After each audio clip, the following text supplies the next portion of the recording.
Palestinian and Arab American teenagers are joining together in Chicago's northern suburbs to promote peace in the Middle East. It's like a good experience for us to see other people, to hear from other people, like from the other side, to hear what they think about us. What I came for is to find the solution for the conflict that I'm living in.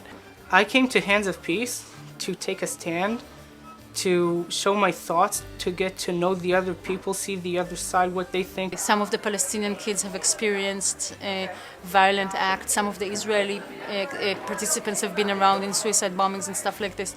So all these kids really come with a big bag on their back. People back home are depressed. They're losing hope. And we're just waiting for something new to happen. Well, Hands of Peace is a dialogue-based coexistence program that is designed to bring together teenagers who are directly impacted by the Israeli-Palestinian conflict. So that means Jewish Israeli teens, Arab citizens of Israel, and Palestinian teens as well, along with American teens, because part of our mission is also to educate American teens and American families about what's happening in the Mideast. The main idea of Hands of Peace is really to bring together all these kids both from the Middle East and the American participants, and to try and get to know each other better. Let's take a ride. Let's take a ride on a love train. Unwind. We'll be chug-a-lugging all the way. Let's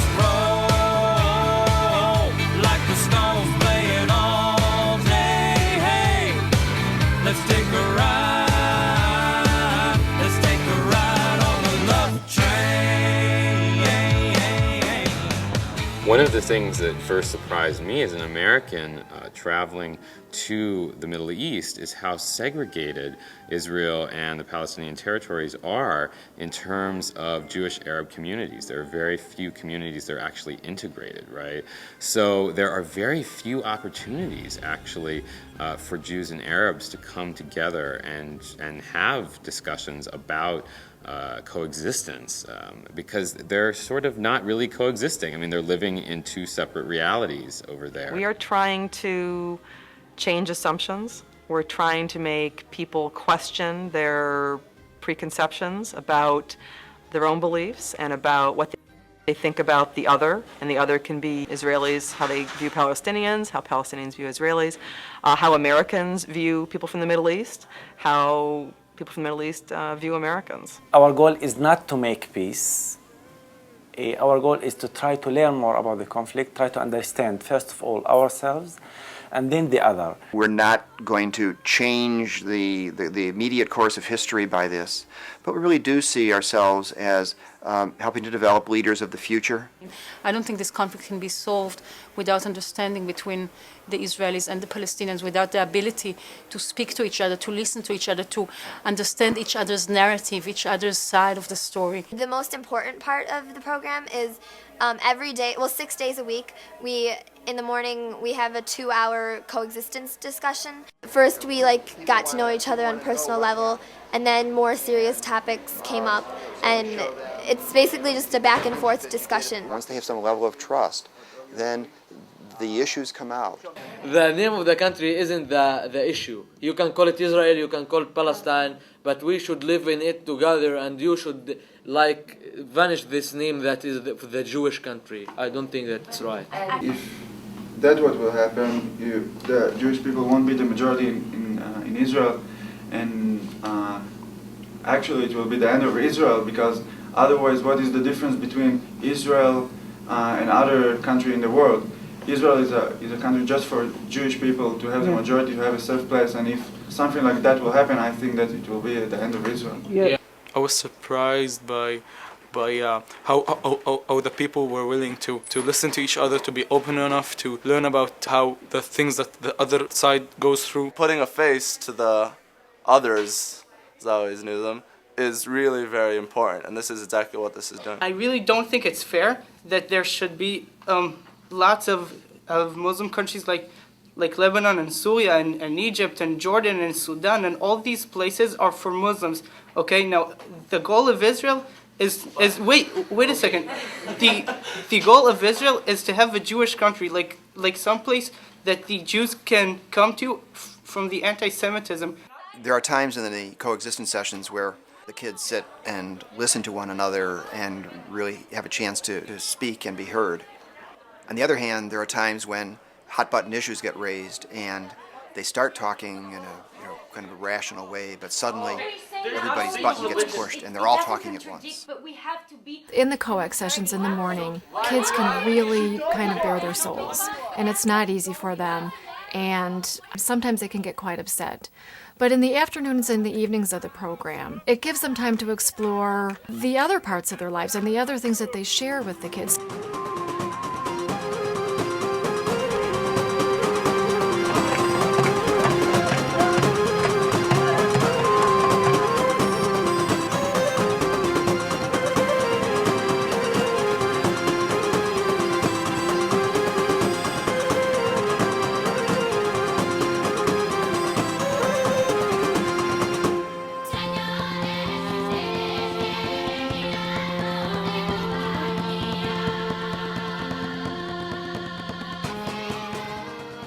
Yes, our program is somewhat unique, I think, in that it is embedded in the community, and the way we do that is that our Middle Eastern teens who come over to the U.S. actually stay with host families, sometimes in pairs, sometimes just one. Sometimes they stay with an American participant, sometimes not, but one way or the other, they're all staying with U.S. families, which makes it a more enriching experience for them and certainly an enriching experience for the host families. It has widened my world, and I can see that it's widening my son's. It's so frustrating to feel helpless in this world watching all the war and conflict.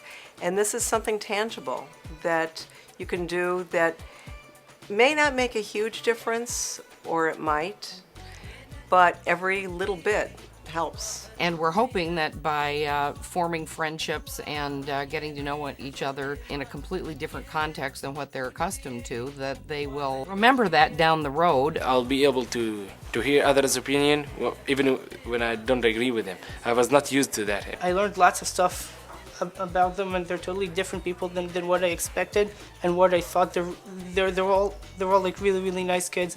Very nice kids in Hands of Peace. We really look at the 2-week summer program as just the kickoff or just the very beginning of the work that we hope that the participants will continue once they return back home and on throughout their adult lives. As far as the summer program itself, I think that's a very effective program, and the kids get a lot out of it.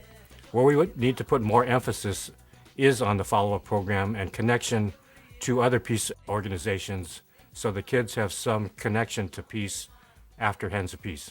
It's really important for us to keep the kids connected to each other and to the program as well. It's different when you have to get back home and listen to all the news and all the stuff that happens, and then it's a bigger effort to just keep doing what we learn to do here. We have a very small but very enthusiastic staff in the Middle East that work to get the kids together over there at least once a month.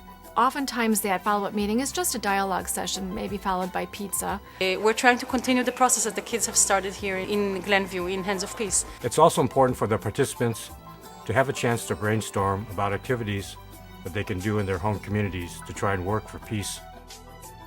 People should support this program because that's the foundation for solving the conflict in the Middle East.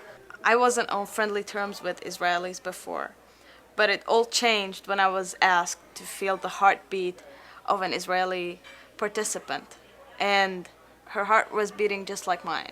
We are the same, like we're the same.